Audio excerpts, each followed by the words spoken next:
बच्चों, आज हम कक्षा 8वीं में जो हिंदी विषय को लेकर इस कक्षा 8वीं की आखिरी कविता है पन्ना नंबर 137 पर, जिसका लेखन रविंद्रनाथ ठाकुर ने किया है। वे कहते हैं, जहाँ मन निर्भय हो और मस्तक गर्व से ऊंचा हो। जहाँ मन निर्भय, निर्भय यानी निडर, और मस्तक गर्व से ऊंचा हो। जहाँ ज्ञान सहज ही प्राप्त हो। जहाँ विश्व को बांटा न गया हो संकीर्ण दीवारों से। जहाँ मन निर्भय होता है वहाँ मस्तक गर्व से ऊंचा होता है। जहाँ ज्ञान सहज प्राप्त होता है।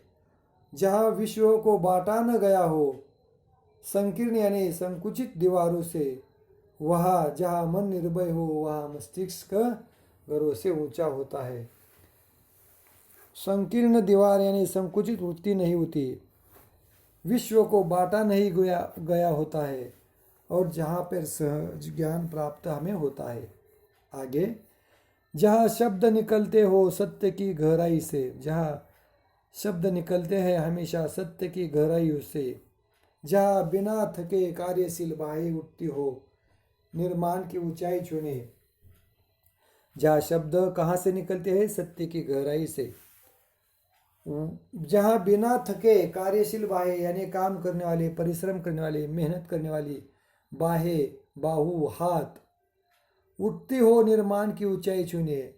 ऐसे बाहें, ऐसे हाथ हमेशा ऊंचाई को छूने के लिए उठते हैं।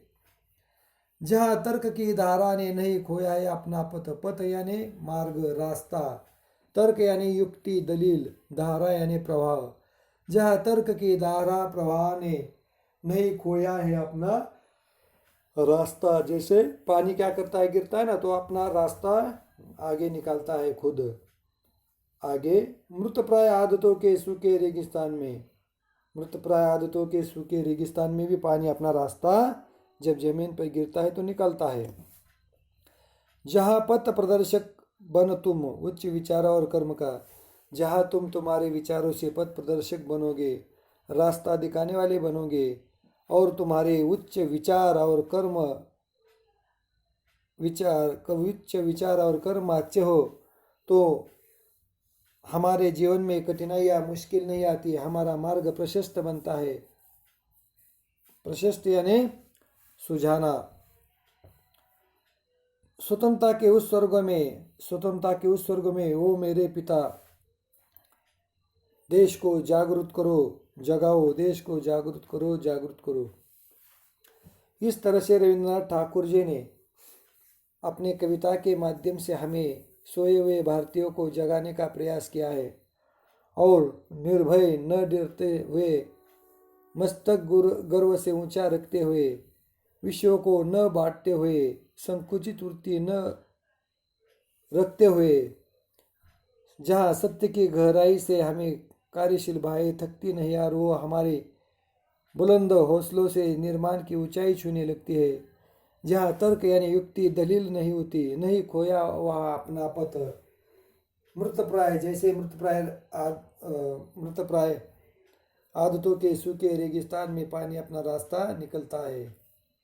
जहाँ पथ प्रदर्शक बन तुम उच्च विचारों और कर्म का करते हो मार्ग प्रशस्त। प्रशस्त यानी सुझाना।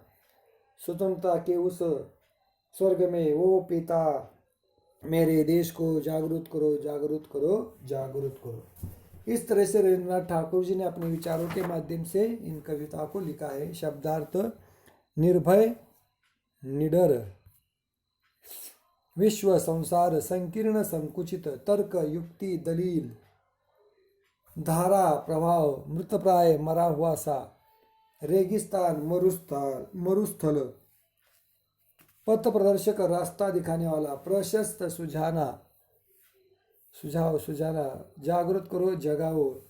इस तरह से यहाँ पर कवि ने हमें जागृत रहने का, सजग रहने का सुझाव दिया है, सुझाया है। आगे की जानकारी आगे की ताशिका के समय लेंगे। यहाँ पर रुकते हैं हम। धन्यवाद।